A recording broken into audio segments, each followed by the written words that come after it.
Hello, friends, and welcome on this platform. Le ministre ou la ministre allemande des Affaires étrangères a dit quoi, les amis? Elle a dit ceci: Poutine veut détruire l'Ukraine. Ce sont ses déclarations. Donc, le ministre des Affaires étrangères allemand a insisté et dit que Poutine veut détruire l'Ukraine. Oui, si on regarde ça sur ce prisme-là, Poutine veut détruire l'Ukraine, vraiment détruire l'Ukraine. Mais si on commence à regarder bien cette histoire pour comprendre bien ce qui s'est passé, pourquoi on en arrive là, les amis, c'est pour une petite histoire.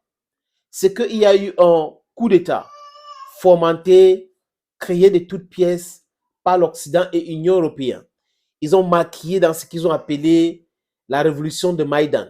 Donc, c'est les extrémistes, l'extrême droite brutale de l'Ukraine, les Azov, qu'on a financé pour faire un coup d'État à un président démocratiquement élu, juste parce qu'il voulait avoir des relations avec la Russie et l'Union européenne.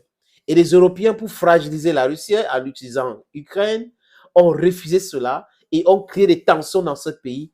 Ils ont même financé cela. M. Lévy était à Kiev, Mme Nuland était à Kiev, Soros était à Kiev en 2014. Et ils ont réussi à faire ce coup d'État-là. Et ce jeune qui arrive au pouvoir, qui faisait partie ou qui fait partie de ces extrémistes-là, Zelensky, acteur, comédien, dit quoi? Il vient endiguer la corruption et négocier avec la Russie. L'arrière politique, c'est l'arrière politique. On lui a miroité les choses et naïf comme il est, les amis, il a accepté toutes ces choses-là qui sont en train de lui caler au cou. Et les Russes, ou des russophones en Ukraine, ont commencé à contester. Ils ont dit, notre langue interdit, les Azov nous matent à Odessa et autres, nous voulons qu'on nous respecte. Et là, les amis, qu'est-ce qui s'est passé? L'Ukraine a commencé à attaquer les Ukrainiennes russophones. Et ils ont déclaré qu'ils vont créer leur pays. Et la Russie, elle les est venue en aide parce que ce sont des Russes.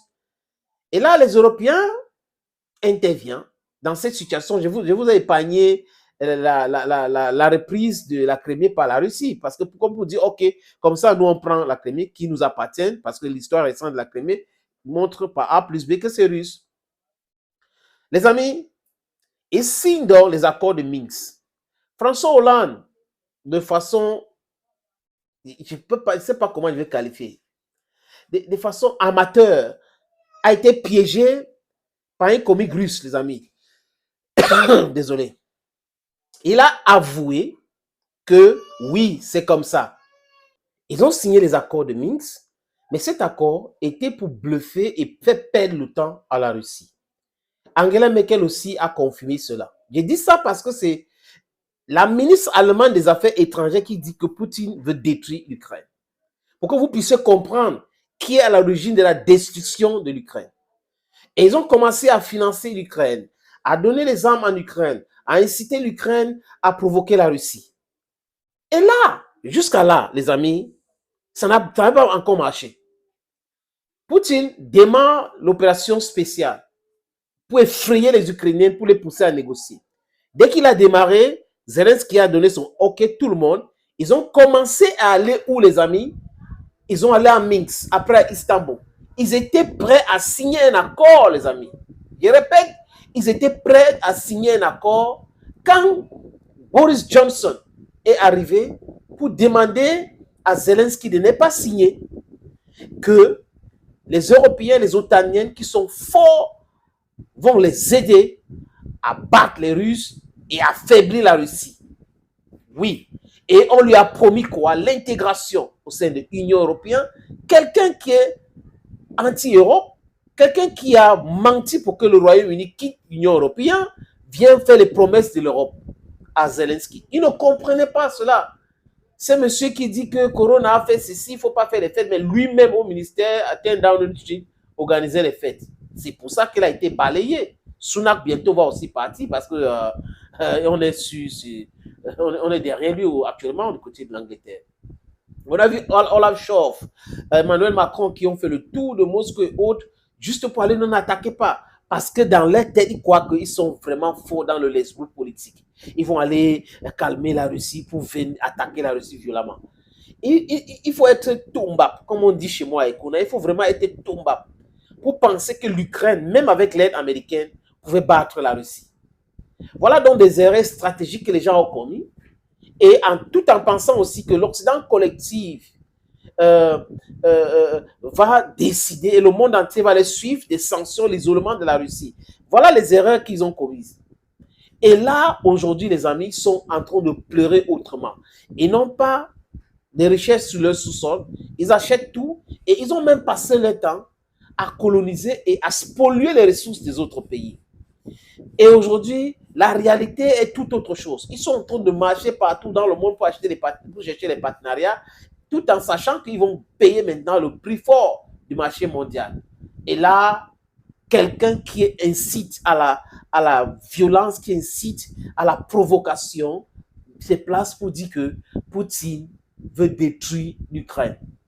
Ceux qui ont détruit l'Ukraine, ce sont des faux amis de l'Ukraine. C'est des amis bidons de l'Ukraine. Et Zelensky devrait savoir, les amis. Au moins, quand on est président, on a quand même des gens qui lisent pour vous, qui vous disent des choses. Saddam Hussein était l'ami des Américains. Qu'est-ce qui s'est passé avec Saddam Hussein? Qui a créé Ben Laden? Je ne dis pas qu'en tant qu'être humain, il y avait dire son mouvement, ce radicalisme-là. Qui a créé? Ce sont des services secrets américains pour lutter contre l'Union soviétique qui avait attaqué l'Afghanistan. Et ça s'est retourné contre eux. Voyez donc ce que je suis en train de dire, les amis. Donc, à chaque fois que ces gens-là ont des amis, à un moment donné, ils vomissent des amis. En Iran, qu'est-ce qui s'est passé? Qu'est-ce qui s'est passé en Iran? Les amis, le Shah était l'ami des Américains et des Français. Mais quand il est parti, on l'a vomi, on l'a abandonné. Quand Ayatollah Khamenei est parti de Paris pour Téhéran.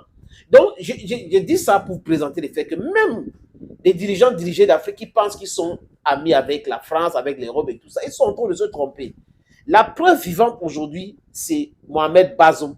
Bazoum avait pensé à un moment donné que c'est la France, nous sommes amis, vraiment on ne peut pas me lâcher, on ne peut pas faire ceci, on ne peut... Regardez comment on a lâché Bazoum. Donc, quand la ministre des Affaires étrangères allemande vient dire que la Russie veut détruire l'Ukraine, je dis oui, c'est vrai. Mais la Russie là qui veut détruire l'Ukraine, c'est la Russie là qui est dans l'Union européenne, pas la Russie de Vladimir Poutine. Donc, c'est des gens au sein de l'Union européenne et aux États-Unis d'Amérique qui ont tout fait pour détruire l'Ukraine. Ils ont fait tout pour tester la puissance de la Russie à travers l'Ukraine, à travers les armes qu'ils devraient envoyer. Ils parlent de F-16, F-16, Challenger, Abrams, quoi encore, Leopard 2, AMX-10 et tout ça là. Tous ces trucs-là ont été brûlés, capturés par les Russes. Certains même ont été vendus par les Ukrainiens. Parce que la corruption, c'est un sport favori de la majorité de la classe gouvernante ukrainienne. Voilà donc des gens qui ont détruit l'Ukraine, maintenant qui sont en train de prétendre que quelqu'un d'autre est en train de détruire l'Ukraine. Quand on parle de cette histoire, les amis, vous comprenez donc que c'est trop facile pour eux d'utiliser les télévisions qui mentent comme ils respirent, la presse écrite qui mente comme elle respire, les radios qui mentent comme elle respire. Donc, les gars utilisent ces instruments-là, les médias, qui sont des instruments de mensonge. Je vous le dis, les amis, avec les experts de pacotille sur le plateau, payés pour venir mentir. Hier, on disait que les médias sont là pour informer, mais je vais vous dire quelque chose. Les médias otaniens sont là pour mentir. Voilà. Dans les écoles de journalisme, je crois qu'il faut commencer à apprendre cela aux gens. Que les médias mainstream aujourd'hui, européens ou euro-atlantiques, est là pour mentir. Thank you, friends. Thank you for always watching videos on this platform. Bye-bye for now.